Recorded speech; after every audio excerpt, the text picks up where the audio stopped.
Guía del Hater. Cuidado con los spoilers. I had a great time seeing the movie yesterday. But like a great sci-fi film, I think it's entertaining, but also put on the table interesting ideas like the Yes. corporate takeover, in the near future, the use of AI. I don't know if you agree with me on this matter.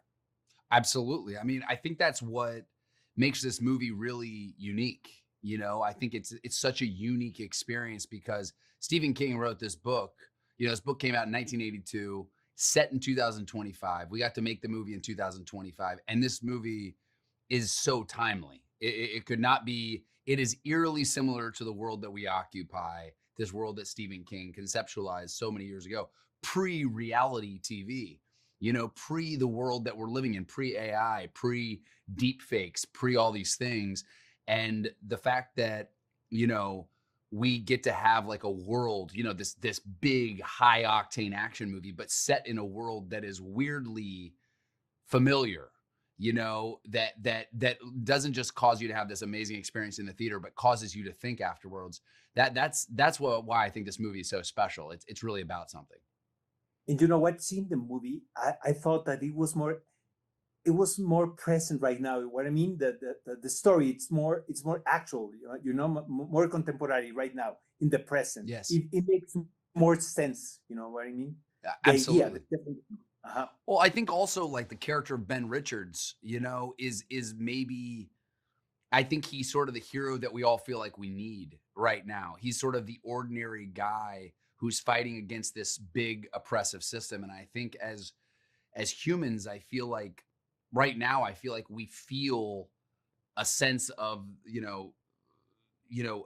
forces outside of our control that are attempting to sort of intrude our lives, our privacy, our freedom, our ability to kind of provide for the people we love. And I feel like Ben is a guy that's pushing back against those forces. He's a guy that when bullies are trying to take down hardworking people, he's the guy that stands up for everyone, and I think that there's a wish fulfillment there, somebody who's sort of anti-establishment, anti-bully that I think we all wish we could be.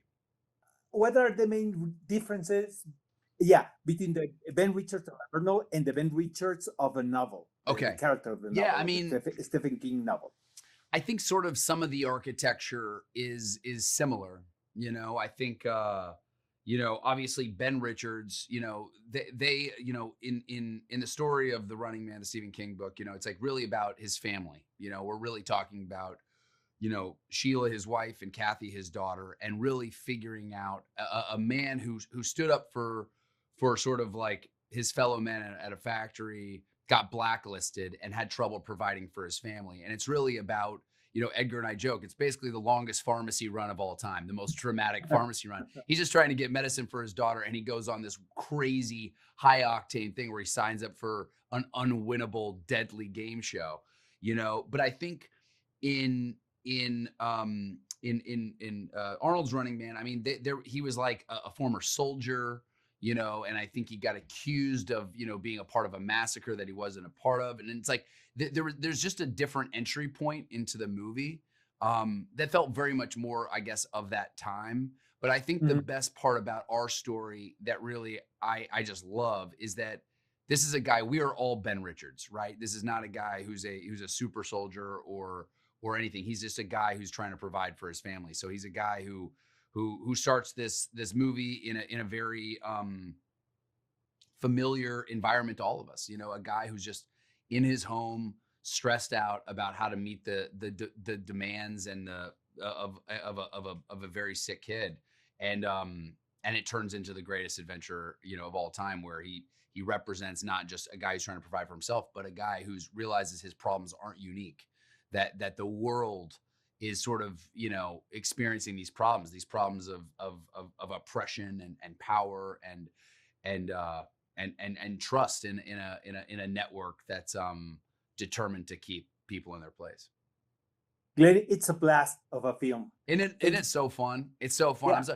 I got to show this to a bunch of great filmmakers last night. We got to show it to a bunch of my friends, and the energy of people leaving the theater was just palpable. It was so fun you know, it's one of those. This is why you make movies. You know, this is why it's like just big cinematic thrill ride. You know.